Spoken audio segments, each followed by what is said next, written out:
उत्तर प्रदेश के 22 जिलों पर बाढ़ का कहर मच गया है हाहाकार। प्रयागराज में डूबे 450 घर, लोगों की बड़ी परेशानी। काशी भी हो गया पानी पानी। 4-5 दिन तक कहां कितनी आएगी आफत। 4-5 दिन क्यों है बहुत भारी। कैसी है योगी की तैयारी, किन जिलों में ज्यादा खतरा, कैसा रहेगा मौसम, जान लीजिए। उत्तर प्रदेश के 22 जिले अब बाढ़ की चपेट में हैं। कुदरत का कहर आसमान से पानी नहीं आफत बरसा रहा है। सबसे ज्यादा दिक्कत तो इस वक्त प्रयागराज में दिखाई पड़ रही है। 450 घर पानी में डूब गए हैं। कई गांव तो पानी में समाये हुए हैं, तो वहीं काशी भी पानी पानी हो गया है। ज्यादातर घाटों से संपर्क टूट गया है और हाल बेहाल है। लेकिन आने वाले 4-5 दिन कितने भारी पड़ेंगे, क्या है योगी की तैयारी, इस रिपोर्ट में सब आपको बताते हैं। दरअसल उत्तर प्रदेश में लगातार हो रही बारिश ने लोगों की मुश्किलें बढ़ा दी हैं। 22 जिलों में नदियां उफान पर हैं, गांव शहर जलमग्न हो चुके हैं और सैकड़ों परिवार बेघर होकर राहत शिविरों में पनाह ले रहे हैं।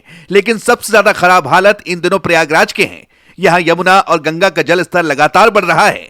नैनी, बघाड़ा, राजापुर, नेवादा जैसे इलाके पानी में डूब गए हैं। केवल प्रयागराज में ही 450 से अधिक घर जलमग्न हो गए हैं। पुल बह गए हैं और घरों में 4-5 फीट तक पानी घुस चुका है। हालात ऐसे हैं कि Annie Besant school, cantt marriage hall जैसे स्थानों को राहत शिविरों में बदलना पड़ा है। खबर तो ये तक है कि प्रशासन ने प्रयागराज में अलर्ट घोषित कर दिया है। बाढ़ और राहत की टीमें सक्रिय हो गई हैं। सीएम योगी खुद इस मामले में एक्टिव हैं। लगातार अधिकारियों से बातचीत कर सारी रिपोर्ट ले रहे हैं, क्योंकि मामला लगातार बढ़ता जा रहा है। काशी भी इस बाढ़ के प्रकोप से अछूती नहीं है। यहाँ गंगा का जल स्तर लगातार ऊपर जा रहा है और घाट से लेकर रिहायशी इलाके तक पानी पानी हो चुके हैं। घाटों पर सामान्य दिनों में जहां आस्था का संगम दिखता है, वहां अब केवल मटमैले पानी की लहरें हैं। यही नहीं, बहराइच, बांदा, मिर्जापुर, गोंडा और लखीमपुर खीरी जैसे जिलों में गांव के गांव पानी में डूब गए हैं।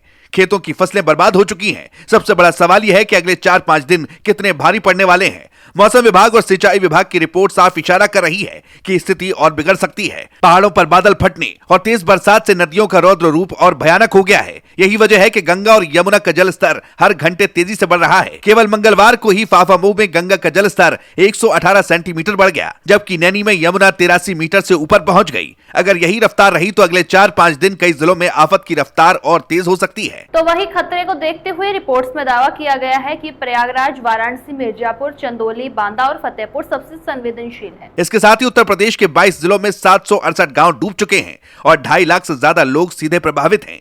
ये केवल आंकड़े नहीं है, बल्कि हजारों परिवारों की जिंदगी का संकट है। अब बात करें योगी सरकार की तैयारी की, तो सीएम योगी ने अफसरों को कड़े निर्देश दिए हैं कि कोई भी बाढ़ पीड़ित भूखा प्यासा ना रहे। ऐसा बताया जा रहा है कि 278 राहत शिविर बनाए जा चुके हैं, जिनमें हजारों लोग रह रहे हैं, जबकि 586 मेडिकल टीम तैनात की गई है, जो लगातार स्वास्थ्य जांच कर रही है।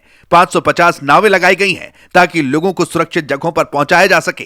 इतना ही नहीं, 33,000 से ज्यादा मवेशियों को भी सुरक्षित शिफ्ट किया गया है। सरकार का दावा है कि हर प्रभावित गांव तक राहत पहुंच रही है, मगर जमीनी हकीकत यह है कि हालात इतने विकराल हैं कि लोग परेशान हो गए हैं। इसी बीच मौसम विभाग की चेतावनी भी सामने आई है, जिसमें कहा गया है कि आने वाले कई दिन काफी संवेदनशील रहने वाले हैं। राजस्थान और मध्य प्रदेश की बरसात यमुना को और भड़का सकती है, जबकि हिमालयी राज्यों की बरसात गंगा को रौद्र रूप दिला सकती है। इसका सीधा असर यूपी के 22 जिलों पर होगा, यानी यूपी की धरती पर बाढ़ का हाहाकार अभी और गहरा सकता है। सवाल यही है कि क्या प्रशासन और सरकार इस चुनौती से निपट पाएगी? क्या हजारों परिवारों को सुरक्षित रखने के लिए मौजूदा इंतजाम काफी हैं? इतना तय है कि यूपी में इस वक्त आसमान से आफत बरस रही है और नदियां तांडव कर रही हैं। आने वाले कुछ दिन ही तय करेंगे कि ये बाढ़ कितनी और तबाही लेकर आएगी।